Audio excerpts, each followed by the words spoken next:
இவாஞ்சலிஸ்ட் பால் பாலபாஸ்கரன் கொடுக்கும் அனுதினமும் சிலுவையை சுமப்போம் என்ற நிகழ்ச்சி மூலம் உங்கள் அனைவரையும் சந்திப்பதில் பெரும் மகிழ்ச்சி அடைகிறோம். இந்த நிகழ்ச்சி உங்களுக்கு ஆசீர்வாதமாக இருந்தால் இதனை மற்றவர்களுக்கும் எடுத்துச் செல்ல வேண்டும் என்று உங்களை அன்புடன் வேண்டிக் கொள்கிறோம். தேவனுடைய கிருபையும் அன்பும் சமாதானமும் உங்கள் அனைவரோடும் கூட இருப்பதாக. ஆமேன். நான் இவாஞ்சலிஸ்ட் பால் பாலபாஸ்கரன். அனுதினமும் சிலுவையை சுமப்போம் என்ற இந்த நிகழ்ச்சியில் மறுபடியும் என் சகோதரர்கள், என் சகோதரிகள், என் நண்பர்கள் எல்லோரையும் சந்திப்பதில் நான் பெரும் மகிழ்ச்சி அடைகிறேன். இந்த அருமையான நேரத்தை கர்த்தராகிய இயேசு கிறிஸ்து எங்களுக்கு ஒதுக்கி தந்திருக்கிறார். இந்த நேரத்தில் கர்த்தருடைய வேத வார்த்தைகளை உங்களோடு பகிர்ந்து கொள்வது எனக்கு மிகுந்த சந்தோஷத்தை அளிக்கிறது என்பதனை நீங்கள் அறிந்து கொள்ள வேண்டும். கர்த்தருடைய வார்த்தை என சொல்லப்படும் பொழுது அது எந்த காலத்திலும் சிலுவையில் அறையப்பட்ட இயேசு கிறிஸ்துவை பற்றியே பிரகடனப்படுத்துகிறது என்ற உண்மையை நான் தெளிவாக அறிந்து அதனை அடிக்கடி தியானித்து அதனை உணர்ந்து அதனை விசுவாசித்து அந்த விசுவாசத்தில் நாம் உறுதியாக நிலைத்திருக்க வேண்டும் என்பதை நான் உங்களுக்கு ஞாபகப்படுத்த விரும்புகிறேன். இப்பொழுது நாம் வேத வார்த்தைக்கு போவோம். மல்கியா 3:10. மல்கியா 3:10. என் ஆலயத்தில் ஆகாரம் உண்டாயிருக்கும்படி தசம பாகங்களை எல்லாம் பண்டசாலையிலே கொண்டு வாருங்கள். அப்பொழுது நான் வானத்தின் பலகணிகளை திறந்து இடங்கொள்ளாமல் போக மட்டும் உங்கள் மேல் ஆசீர்வாதத்தை பரிசிக்க மாட்டேனோ என்று அதனால் என்ன சோதித்து பாருங்கள் என்று சேனைகளின் கர்த்தர் சொல்லுகிறார். இந்த வேத வாக்கியத்துக்கு நான் தெரிந்து கொண்ட தலையங்கம் என்னை சோதித்து பாருங்கள். என்னை சோதித்து பாருங்கள். நாம் இப்பொழுது ஜெபத்திற்கு கடந்து செல்லுவோம். அருமையானங்கள் பிதாவே உமக்கு ஸ்தோத்திரம். பரலோகத்தின் தேவனே உமக்கு ஸ்தோத்திரம். உம்முடைய குமாரன் இயேசு கிறிஸ்துவை பலியாக சிலுவையிலே ஒப்பு கொடுத்து அவருடைய வெளியேறப்பெற்ற இரத்தத்தினால் தேவரே நீர் என்னை மீட்டு கொண்ட கிருபைக்காக உமக்கு ஸ்தோத்திரம். பாவிகளாயிருந்த எங்கள் மீது தேவரீர் இரக்கம் கொண்டு உம்முடைய குமாரன் என்றும் பாராமல் அவரை எங்களுக்காக இந்த பூவுலகத்திற்கு அனுப்பி அவரை பலியாக சிலுவையில் ஒப்பு கொடுத்து அவருடைய வெளியேறப்பெற்ற இரத்தத்தினால தேவரீர் நீர் எங்களை மீட்டு கொண்டது மட்டுமல்ல, அவருடைய சரீரத்துக்குள்ளங்களை இணைத்து அவருடைய மரணத்துக்குள்ளங்களை இணைத்து அவருடைய அடக்கத்துக்குள்ளங்களை இணைத்து அவருடைய உயிர்த்தெழுதலுக்குள்ளங்களை இணைத்து அவரில் பிழைத்திருக்கக்கூடிய பாக்கியத்தை தேவரீர் எங்களுக்கு தந்திருக்கிறீர். அதற்காக உமக்கு நன்றிக்கும் ஸ்தோத்திரம். இந்த நேரத்தில் இதனை கேட்டுக்கொண்டிருக்கும் என் சகோதர சகோதரிகளை எல்லோரையும் தேவரீர் ஆசீர்வதித்து அபிஷேகித்து அவர்களுக்கு பிரகாசமான மனக்கண்களை கொடுத்து உம்முடைய வேத வார்த்தைகளை அறிந்து கொள்ளக்கூடிய பாக்கியத்தையும் அவர்களுக்கு கொடுத்தருள வேண்டுமென்றும் அதே நேரம் அடியேனையும் அபிஷேகித்து நிதானமான முறையில் போதிக்கத்தக்கதாக உம்முடைய பரிசுத்த ஆவியானவர் தாமே முன்னின்று போதனை செய்ய வேண்டுமென்று இயேசு கிறிஸ்துவின் நாமத்தினால் கேட்டுக்கொள்கிறேன் பிதாவே. ஆமேன் and amen and amen. Hallelujah, hallelujah, hallelujah. Thank you, Jesus. Praise the Lord, praise the Lord, praise the Lord.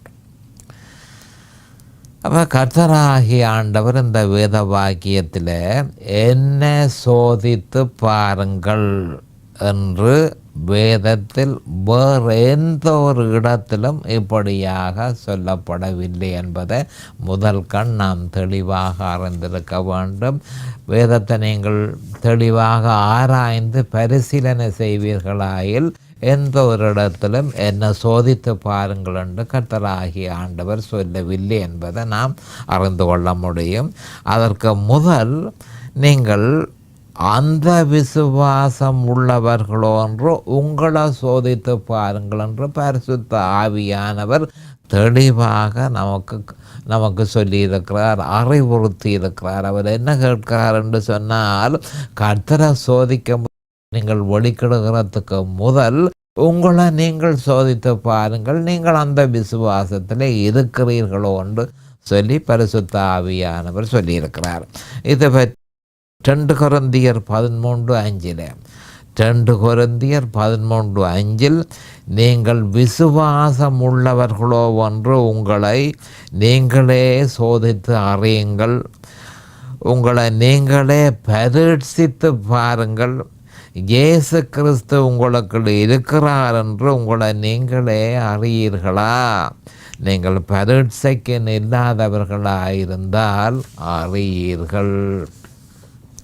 அப்போ அதனுடைய அர்த்தம் என்னன்னு சொன்னால், சிலுவையில் அறையப்பட்ட இயேசு கிறிஸ்துவை நீங்கள் நிராகரித்தால் உங்களால் அறிய முடியாது. சிலுவையில் அறையப்பட்ட இயேசு கிறிஸ்துவை விசுவாசித்து அந்த விசுவாசத்தில் நிலைத்திருப்பீர்களாக இருந்தால் ஆண்டவராகிய இயேசு கிறிஸ்து உங்களில் இருக்கிறார் என்பதை நீங்கள் அறிவீர்கள் என்று சொல்லி 2 கொரிந்தியர் 13:5. அப்புறம் மனுஷன் ஒரு விசுவாசி முதல் ஆண்டவராகிய இயேசு கிறிஸ்து என்னிலே இருக்கிறாரோ என்று சோதித்து அறிந்த பின்பு ஆண்டவராகிய இயேசு கிறிஸ்துவை கர்த்தராகிய ஆண்டவரை சோதித்து பார்க்க முடியும் என்பதை நாம் அறிந்து கொள்ள வேண்டும். அந்த விசுவாசம் இல்லை எனில் அவரை சோதிப்பதில் ஒரு பிரயோசனமும் இல்லை. அதென்ன அந்த விசுவாசம்? சிலுவையில் அறையப்பட்ட இயேசு கிறிஸ்துவே அந்த விசுவாசம். அப்போ அந்த விசுவாசம் இல்லை என்று சொன்னால் கிறிஸ்து நம்மிடத்தில் இல்லை. கிறிஸ்து நம்மிடத்தில் இல்லையா இருந்தால் கர்த்தரை சோதிக்கிறது முடியாத ஒரு விஷயம் என்பதை நாம் அறிந்து கொள்ள வேண்டும். இப்படி இருக்க விசுவாசிகளுடைய தப்பான அபிப்பிராயத்தை இந்த வேத வாக்கியத்திலே ஆண்டவர் பிசுக்க பண்ணுகிறார் என்பதை நாம் அறிந்திருக்க வேண்டும். கர்த்தராகிய ஆண்டவர் என்ன சொல்கிறார் என்று சொன்னால், என்ன நீங்கள் சோதித்து பாருங்கள், என்ன நீங்கள் சோதித்து பாருங்கள் என்று சொல்லி, ஏனென்று சொன்னால் அந்த மாதிரியான அபிப்பிராயம் அநேகமான கிறிஸ்தவர்களிடத்தில் இருக்கிறது. என்ன அந்த அபிப்பிராயம் என்று சொன்னால், ஒரு தப்பான அபிப்பிராயம். கர்த்தர் அப்படி எங்களை ஆசீர்வதிப்பாரோ, வானத்தில் இருந்து கர்த்தர் எங்களுக்கு இடவிடாமல் வானத்தின் பலகணிகளை திறந்து இடங்கொள்ளாமல் போக மட்டும் எங்களை ஆசீர்வதிப்பாரோ என்று சொல்லி அநேகமான கிறிஸ்தவர்களிடத்தில் அந்த விதமான தப்பான அபிப்பிராயம் இருக்கிறது. தப்பான அபிப்பிராயம் அநேகமான கிறிஸ்தவர்களை ஆக்கிரமித்து கொண்டிருக்கிறது. இது பற்றி விவரமாக பார்ப்போம். அந்த விசுவாசத்தில் நிலைத்திருந்தால் என்ன ஆலயத்தில் ஆகாரம் உண்டாயிருக்கும்படி தசம பாகங்களை எல்லாம் பண்டசாலையில் கொண்டு வாருங்கள் என்ற சொற்றொடர் பழைய ஏற்பாட்டில் ஆலயத்திற்கும் லேவியர்களுடைய பட்டணத்திற்கும் கொண்டு வாருங்கள். உங்களுடைய தசம பாகங்களை பல ஆலயத்திற்கும் லேவியர்களுடைய பட்டணத்திற்கும் கொண்டு வாருங்கள் என்று சொல்லி சொல்லப்படுகிறது. ஆனால் புதிய ஏற்பாட்டில் எந்த இடத்தில் ஒரு ஆத்துமாவுக்கு ஆவிக்குரிய போஜனம் அளிக்கப்படுகிறதோ அந்த இடத்தையே குறிப்பிடுகிறது என்பதனை நாம் தெளிவாக அறிந்திருக்க வேண்டும். ஆத்துமாவுக்கு எங்கு அல்லது எப்படி உணவு அளிக்கப்படுகிறதோ அந்த இடத்தை தசம பாகத்தினாலும் காணிக்கையினாலும் தாங்க வேண்டும் என்பது தெளிவாகிறது. ஆயினும் பணம் கொடுப்பதை வைத்துக்கொண்டு தேவன் அந்த தசம பாகங்களையும் காணிக்கைகளையும் ஆசீர்வதிக்கிறார் என்று நாம் எடுத்துக்கொள்ளக்கூடாது. நாம் தாங்கும் இடம் உண்மையான சுவிசேஷத்தை பிரசங்கிக்காவிட்டால், அதன் உண்மையான சுவிசேஷம் சிலுவையில் அறையப்பட்ட இயேசு கிறிஸ்துவை பிரசங்கிக்காவிட்டால் தேவன் அந்த காணிக்கைகளை அங்கீகரிக்கப் போவதில்லை என்பதை நாம் தெளிவாக அறிந்து கொள்ள வேண்டும். துரதிர்ஷ்டவசமாக அதிகமான பண கொடுப்பனவுகள், அதிகமான தசம பாகங்கள், அதிகமான காணிக்கைகள் அந்த கொடுப்பனவுகள் பொய்யான உபதேசங்களுக்கும் தவறான ஊழியங்களுக்கும் கொடுக்கப்படுகிறது என்பதை மிகுந்த வேதனையோடு சொல்ல வேண்டியதாக இருக்கிறது. அநேகமான கொடுப்பனவுகள் பொய்யான உபதேசங்களுக்கும் தவறான ஊழியங்களுக்கும் கொடுக்கப்படுகிறது என்பதை நாம் அறிந்து கொள்ள வேண்டும். உள்ளூர் சபையிலிருந்து பொருத்தமான சுவிசேஷம். அப்போ சிலுவையில் அறையப்பட்ட இயேசு கிறிஸ்து உள்ளூரில் இருக்கிற சபையில் பிரசங்கிக்கப்படுமானால் அந்த இடத்திற்கே காணிக்க கொடுக்கப்பட வேண்டும். அப்போ பொருத்தமான சுவிசேஷம் என்றால் என்ன? அகெயின் சிலுவையில் அறையப்பட்ட இயேசு கிறிஸ்துவை பிரசங்கித்தால் அந்த இடத்துக்கே காணிக்க கொடுக்கப்பட வேண்டும். அதே நேரம் விசுவாசி தொலைக்காட்சி மூலமாகவோ அல்லது வானொலி மூலமாகவோ தன்னுடைய ஆத்துமாவுக்கு தேவையான போஜனத்தை பெறுவானாயின் அங்கும் தசமபாகமும் காணிக்கையும் கொடுக்கப்பட வேண்டும். அப்படியாயின் அதனை எப்படி பங்கிட்டு கொடுப்பதென்ற கேள்விக்கு பதில் விசுவாசியிடத்திலேயும் கர்த்தரிடத்திலேயுமே இருக்கிறது என்பதை நாம் அறிந்து கொள்ள வேண்டும். விசுவாசி கர்த்தரிடத்தில் கேட்டு தனது பங்களிப்பை அவன் தீர்மானிக்க முடியும். இதை பற்றி 2 கொரிந்தியர் 9:7 அவன் விசனமாயுமல்ல கட்டாயமாயுமல்ல தன் மனதில் நியமித்தபடியே கொடுக்க கடவன். உற்சாகமாய் கொடுக்கிறவனிடத்தில் தேவன் பிரியமாய் இருக்கிறார் என்று சொல்லப்பட்டிருக்கிறது. அப்போ எவம் பண்ணினால் எவ்வளவு கொடுக்க வேண்டும்? ஆண்டவரே, நான் இந்த டிவியில் எனக்கு தேவையான போஜனத்தை பெற்றுக்கொள்கிறேன், எவ்வளவு காணிக்கை இங்கே கொடுக்க வேணும் என்று சொல்லி நாம் ஜெபம் பண்ணினால், கர்த்தரிடத்தில் ஜெபம் பண்ணினால் கர்த்தர் என்ன செய்வார் என்றால் எவ்வளவு கொடுக்க வேணும் என்பதை அவர் தீர்மானித்து அதை நம்முடைய இருதயத்திலே அவர் நியமிப்பார், நம்முடைய மனதிலே அவர் நியமிப்பார். அவர் நியமித்ததை நாம் கொடுக்க வேண்டும். விசுவாசிக்கு ஆவிக்குரிய போஜனம் எங்கு கொடுக்கப்படுகிறதோ அங்கு தசமபாகமும் காணிக்கையும் கொடுக்கப்பட வேண்டும். கர்த்தருடைய ஊழியத்தை செய்யாத சபைக்கு பணத்தை கொடுத்து அதே நேரம் தன்னுடைய ஆத்துமாவுக்கு போஜனத்தை தருகிற இடத்தை ஒருவன் நிராகரிக்க முடியாது. அது வெளிப்படையாக இருக்கிறது. சிலர் தப்பான அபிப்பிராயத்தை உடையவர்களாக இருக்கிறார்கள். அது எப்படி என்றால், பணத்தை ஒரு மத மார்க்கத்திற்கோ அல்லது ஒரு குறிப்பிட்ட சபைக்கோ கொடுக்காவிட்டால் அதனை கொடுப்பனவென்று கருத முடியாதென்று சிலர் நிஜமாகவே நம்புகிறார்கள். அப்படி அல்ல. பழைய ஏற்பாட்டிலிருந்து புதிய ஏற்பாட்டிற்கு திரும்பும் பொழுது கொடுப்பனவுகளும் மாற்றம் அடைகிறது என்பதனை நாம் நினைவில் வைத்திருக்க வேண்டும். சிலர் உள்ளூர் சபையை குறிப்பிடுகிறது என்று உரிமை கோரி எல்லா கொடுப்பனவுகளும் அங்கேயே கொண்டு வர வேண்டும், அங்கேயே கொண்டு வரப்பட வேண்டும் என்கிறார்கள். அத்தகைய அனுமானம் முற்றிலும் தவறானதே. அத்தகைய பிரகடனத்தை மேற்கொள்ளுபவர்கள் உண்மையில் ஆலயம் என்றால் என்ன என்பதனை அறியாமல் இருக்கிறார்கள். கிறிஸ்தவன் சரீரத்தின் அங்கங்களாகிய மறுபிறப்பு பெற்ற கிறிஸ்தவர்கள் அவர்கள் யாராக இருந்தால் என்ன, அவர்கள் எங்கிருந்தால் என்ன, அவர்களே ஆலயமாகும் என்பதை நாம் தெளிவாக அறிந்திருக்க வேண்டும். கட்டிடங்கள், மத அமைப்புகள் மற்றும் பல்வேறு ஸ்தாபனங்களுக்கும் ஆலயத்துக்கும் எவ்வித தொடர்பும் இல்லை என்பதை கிறிஸ்தவர்கள் தெளிவாக அறிந்திருக்க வேண்டும். செய்தி எந்த காலத்து கவனமாக கேட்டுக்கொள்ளுங்கள். செய்திக்கே ஆதரவு அளிக்கப்பட வேண்டுமே தவிர அமைப்புக்கு அல்ல என்பதை நாம் தெளிவாக அறிந்து கொள்ள வேண்டும். என் ஆலயத்தில் ஆகாரம் உண்டாயிருக்கும்படி என்ற சொற்றொடர் பழைய ஆலயத்தில் உள்ள ஆசாரியத்துவத்துக்கு ஆதரவு அளிப்பதை பற்றியே குறிப்பிடப்பட்டிருக்கிறது. கர்த்தராகிய ஆண்டவர் அப்படிப்பட்ட எந்த ஆலயத்தையும் தற்பொழுது வைத்திருக்கவில்லை. பழைய ஆலயம் பிரதிநிதித்துவம் பண்ணிய சகலதையும் ஆண்டவராகிய இயேசு கிறிஸ்து நிறைவேற்றி இருக்கிறார்.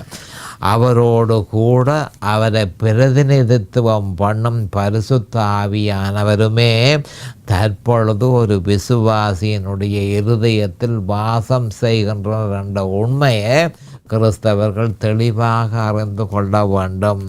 இது பற்றி 1 கொரிந்தியர் 3:16 நீங்கள் தேவனுடைய ஆலயமாய் இருக்கிறீர்கள் என்றும் தேவனுடைய ஆவி உங்களில் வாசமாயிருக்கிறார் என்றும் அறியாதிருக்கிறீர்களா என்று பரிசுத்த ஆவியானவர் கேட்கிறார். மேலும் இது பற்றி 1 கொரிந்தியர் 6:19 உங்கள் சரீரமானது நீங்கள் தேவனாலே பெற்றும் உங்களில் தங்கியும் இருக்கிற பரிசுத்த ஆவியினுடைய ஆலயமாய் இருக்கிறது என்றும் நீங்கள் உங்களுடையவர் அல்ல, நீங்கள் உங்களுடையவர்கள் அல்ல என்றும் அறியீர்களா என்று உறுதிப்படுத்தப்பட்டிருக்கிறது. அப்போ என்ன சொல்லுகிறார் பரிசுத்த ஆவியானவர்? நீங்கள் உங்களுடையவர்கள் அல்ல, அதாவது நீங்கள் கிரயத்து கொள்ளப்பட்டீர்களே, அடிமை சந்தையில் நீங்கள் வாங்கப்பட்டீர்களே, நீங்கள் உங்களுடையவர்கள் அல்ல, நீங்கள் தேவனுடைய ஆலயமாயிருக்கிறீர்கள், பரிசுத்த ஆவியானவர் அந்த ஆலயத்தில் வாசமாயிருக்கிறார் என்று சொல்லப்பட்டிருக்கிறது. ஆனபடியினால் மறுபிறப்பு பெற்ற விசுவாசிகளாகிய நாமே தற்பொழுது ஆலயமாக இருக்கிறோம் என்பதனை தெளிவாக நாம் அறிந்திருக்க வேண்டும். அதனால் என்ன சோதித்து பாருங்கள் என்று சேனைகளின் கர்த்தர் சொல்லுகிறார் என்ற சொற்றொடர் மனுஷர்களுக்கு தசம பாகத்தினால் வெகுமதி உண்டோ இல்லையோ என்பதனை சோதித்து பாருங்கள் என்று விசுவாசிகளை கேட்டுக்கொள்கிறார். கர்த்தராகிய ஆண்டவர் விசுவாசிகளை கேட்டுக்கொள்கிறார். தசம பாகத்தினால் உங்களுக்கு நன்மை உண்டோ இல்லையோ என்று சொல்லி அவர் கேட்கிறார்.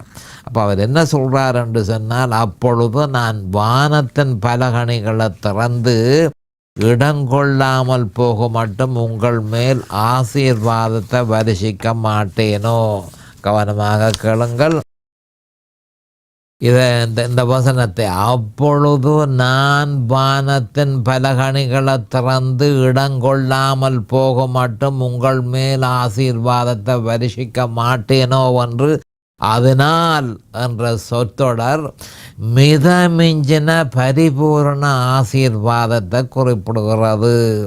வானத்தின் பலகணிகளை என்ற அதே சொற்றொடர் ஆதியாகமம் 7:11 பெருவெள்ளத்துக்கு உபயோகிக்கப்பட்டது. பெருவெள்ளத்தின் போது தேவன் பெருவெள்ளத்தை அனுப்பும் பொழுது இந்த வார்த்தை பாவிக்கப்பட்டது, வானத்தின் பலகணிகள். ஆனபடியால் நாங்கள் ஈடிணையற்ற ஆசீர்வாதங்களை பற்றியே இங்கு குறிப்பிடுகிறோம் என்பதனை இதனை கேட்டுக்கொண்டிருப்பவர்கள் தெளிவாக அறிந்திருப்பார்களாக. ஆசீர்வாதத்தை ஊற்ற மாட்டேனோ என்ற சொற்றொடரின் பொருள் நயாகரா நீர்வீழ்ச்சியை நாம் மனதில் கொள்ள வேண்டும். ஊற்ற மாட்டேனோ, தொடர்ச்சியாக நயாகரா நீர்வீழ்ச்சி மாதிரி நான் ஊற்றுவேன் என்று சொல்லி ஆண்டவர் சொல்லுகிறார். இன்னும் அதிகமாக ஊற்றப்படும், ஏனென்றால் கர்த்தரே அதனை சொன்னார் என்பதை நாம் அறிந்திருக்க வேண்டும். இப்படி இருக்க விதைக்கப்பட்ட நிலம் பண்படுத்தப்பட்ட நிலமாக இருந்தால் கர்த்தர் வாக்குத்தத்தம் பண்ணின பரிபூரண ஆசீர்வாதத்தை நாம் எதிர்பார்க்க வேண்டியதே. அப்படியாக எதிர்பார்க்க வேண்டும் என்று நமக்கு புத்திமதியாக சொல்லப்பட்டிருக்கிறது. அவர் ஏற்கனவே வானத்தின் பலகணிகளை திறப்பேன் என்று சொல்லி இருக்கிறார். நாம் இந்த வாக்குத்தத்தத்தை விசுவாசித்தால் அவர் சொன்னபடியே செய்வார் என்று நாம் எதிர்பார்ப்போமாக. நானும் என் வீட்டாருமோ என்றால் கர்த்தரையே சேவிப்போம். நாங்கள் நிச்சயமாக எதிர்பார்க்கிறோம். கர்த்தர் பெரும் ஆசீர்வாதத்தை நமக்கு தருவார். வானத்தின் பலகணிகளை திறந்து அதன் மூலமாக ஆசீர்வாதத்தை ஊற்றுவார் என்று சொல்லி நாங்கள் விசுவாசிக்கிறோம். அப்போ நீங்களும் அதே மாதிரி விசுவாசிக்க வேணும் என்று சொல்லி நான் எதிர்பார்க்கிறேன். அவர் ஏனென்று சொன்னால் அவர் சொன்னதையே அவர் செய்வார். அவர் இன்னும் அதிகமாக செய்வார் என்று வாக்குத்தத்தமாக மேலும் சொல்லப்பட்டிருக்கிறது. இடங்கொள்ளாமல் போக மட்டும் என சொல்லப்பட்டிருப்பதன் பொருள் என்ன?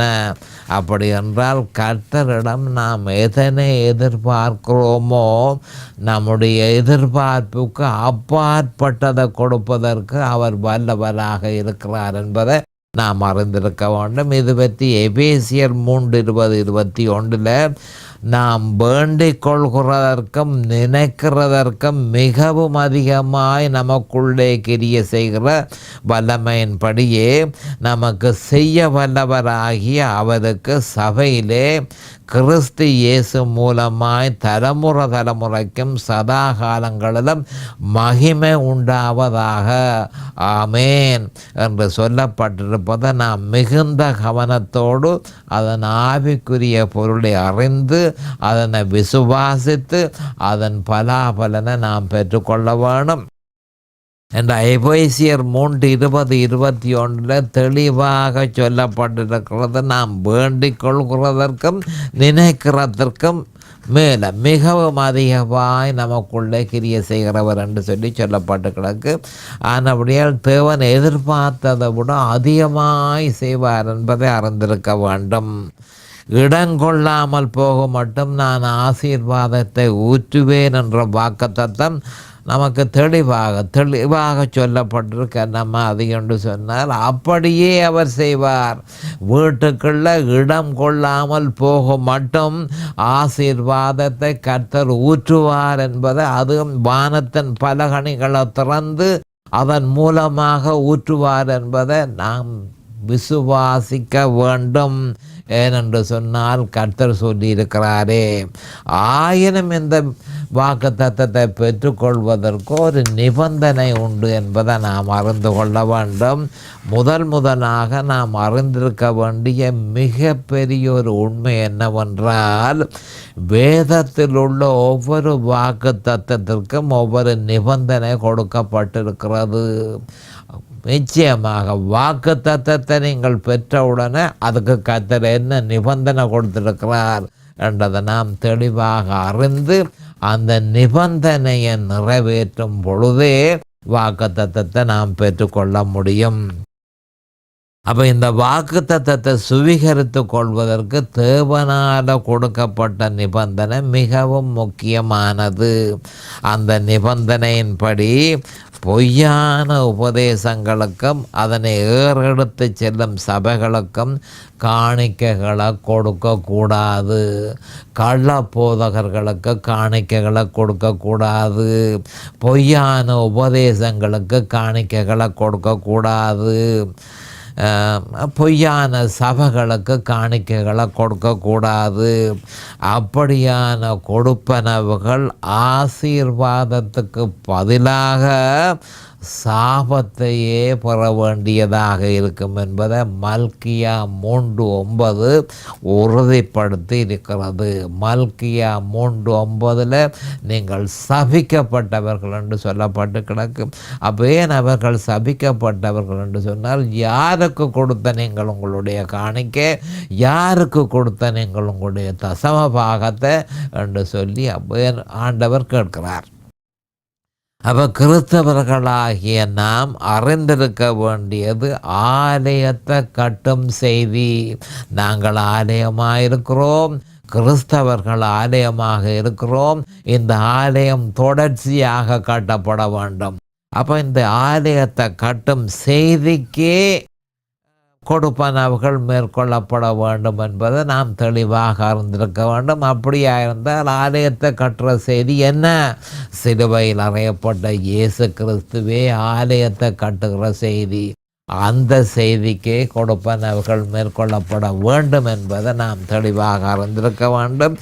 பிலிப்பியர்கள் கொடுத்த தாராளமான காணிக்கைகளை பற்றி பவுலப்போஸ்தலர் பிலிப்பியர் 4:16-19 சொல்லியிருப்பதை பரிசீலனை செய்யும் பொழுது பிலிப்பியர்கள் எதற்கு காணிக்கை கொடுத்தார்கள், அவர்கள் எப்படியாக ஆசீர்வதிக்கப்பட்டார்கள் என்பதை நாம் காண முடியும். அப்போ பிலிப்பியர் 4:17-19 மிக முக்கியமானது. இப்படி சொல்லலாம். 4:16-19 வரையும் என்று சொல்கிறது இன்னும் நல்லது. அப்போ பிலிப்பியர் 4:16-19 சொல்லப்பட்டிருந்ததை பார்ப்போம். நான் தெசலோனிக்கையில் இருந்த போதும் என் குறைச்சலை நீக்கும்படி நீங்கள் 2 தரம் அனுப்பினீர்கள். உபகாரத்தை நான் நாடாமல் உங்கள் கணக்குக்கு பலன் பெருகும்படியே நாடுகிறேன். எல்லாம் எனக்கு கிடைத்தது, பரிபூரணமும் உண்டாயிருக்கிறது. உங்களால் அனுப்பப்பட்டவைகளை சுகந்த வாசனையும் தேவனுக்கு பிரியமான உகந்த பலியுமாக எப்பாபிரோதித்துவின் கையில் வரப்பற்றி கொண்டபடியால் நான் திருப்தி அடைந்திருக்கிறேன். என் தேவன் தம்முடைய ஐஸ்வர்யத்தின்படி உங்கள் குறைவையெல்லாம் கிறிஸ்து இயேசுவுக்குள் மகிமையிலே நிறைவேற்றுவாராக என்று சொல்லப்பட்டிருக்கிறது. அப்போ சிலுவையில் அறையப்பட்ட இயேசு கிறிஸ்துவை பிரசங்கியாத எந்த போதகர்களுக்கும் காணிக்கை கொடுப்பது ஆசீர்வாதத்துக்கு பதிலாக சாபத்தையே உறுதிப்படுத்துகிறது என்பதை நாம் அறிந்து கொள்ள வேண்டும். சிலுவையில் அறையப்பட்ட இயேசு கிறிஸ்துவே சுகந்த வாசனையும் தேவனுக்கு பிரியமான உகந்த பலியுமாய் இருக்கிறது. பழைய ஏற்பாட்டில் லேவியராகமத்தில் சொல்லப்பட்ட பலிகள் புதிய ஏற்பாட்டில் சிலுவையில் அறையப்பட்ட இயேசு கிறிஸ்துவை பிரதிபலிக்கிறது என்பதனை நாம் தெளிவாக அறிந்திருக்க வேண்டும். துரதிர்ஷ்டவசமாக கிறிஸ்தவர்கள் பொய்யான உபதேசங்களுக்கு சர்வசாதாரணமாக காணிக்கைகளை கொடுத்து தங்களை சாபத்திற்கு உட்படுத்தி இருக்கிறார்கள். இதன் பிரதிபலன் அவர்கள் தேவனிடத்திலிருந்து எதனையும் பெற்றுக்கொள்ளப் போவதில்லை. ஆண்டவராகிய இயேசு கிறிஸ்து யோவான் 10:10 சொல்லியிருக்கிறார், திருடன் திருடவும் கொல்லவும் அழிக்கவும் வருகிறானே அன்றி வேறொன்றுக்கும் வரான் என்று சொன்னபடியே தவறான உபதேசங்களுக்கு காணிக்கை கொடுத்தால் அப்படியே சம்பவிக்கும். மறுபடியும் இதை பற்றி சொல்ல விரும்புகிறேன். அநேகமான கிறிஸ்தவர்கள் தவறான உபதேசத்துக்கும் தவறான சபைகளுக்கும் பொய்யான உபதேசங்களுக்கும் கள்ள அப்போஸ்தலர்களுக்கும் காணிக்கைகளையும் தசம பாகத்தையும் கொடுக்கிறார்கள். அப்போ அப்படி கொடுப்பவர்களுக்கு என்ன மாதிரிந்தால் ஆண்டவர் என்ன சொல்கிறார்? திருடன் திருடவும் கொல்லவும் அழிக்கவும் வருகிறானே என்று நீங்கள் பாவம் செய்கிறீர்கள். கொடுக்க வேண்டிய இடத்துல நீங்கள் பணத்தை கொடுக்காமல் தவறான இடத்துல நீங்கள் காணிக்கையை கொடுக்கிறபடியினால் நீங்கள் எதிர்பார்த்த ஆசீர்வாதம் உங்களுக்கு கிடைக்கப் போவதில்லை. சாத்தான் அதை உங்களுக்கு கிடைக்க விடாமல் பண்ணுவான் என்பதைத்தான் தெளிவாக சொல்லியிருக்கிறார். அவன் வருவான் ஏனென்று சொன்னால் நீங்கள் கர்த்தருடைய ஊழியத்துக்கு பணம் கொடுக்கவில்லை, கர்த்தருடைய ஊழியத்துக்கு தசம பாகம் கொடுக்கவில்லை. சாத்தான் நிச்சயமாக வருவான் என்று சொல்லப்பட்டிருக்கு. இப்பொழுது நேரம் சமீபமாகிவிட்டது. அடுத்த செய்தியில் நான் உங்களை சந்திக்கும் வரை கர்த்தராகிய இயேசு கிறிஸ்துவின் நாமத்தினால் நான் உங்களை ஆசீர்வதிக்கிறேன். அவருடைய கிருபையும் அவருடைய இரக்கமும் உங்களுக்கு தாராளமாக கிடைப்பதாக இயேசுவின் நாமத்தில் பரிசுத்த பிதாவே. ஆமேன் அண்ட் ஆமேன் அண்ட் ஆமேன். இந்த செய்தி உங்களுடைய ஆவிக்குரிய வளர்ச்சிக்கு மிகவும் உதவியாக இருக்கும் என நாம் நம்புகிறோம். மேலதிக விவரங்களுக்கு 647-465-1224 தொலைபேசி மூலமும் www.crosswayministries.ca வெப்சைட் மூலமும் paulbalabhaskaran@gmail.com இமெயில் மூலமும் www.facebook.com/crosswayministries ஃபேஸ்புக் பேஜ் மூலமும்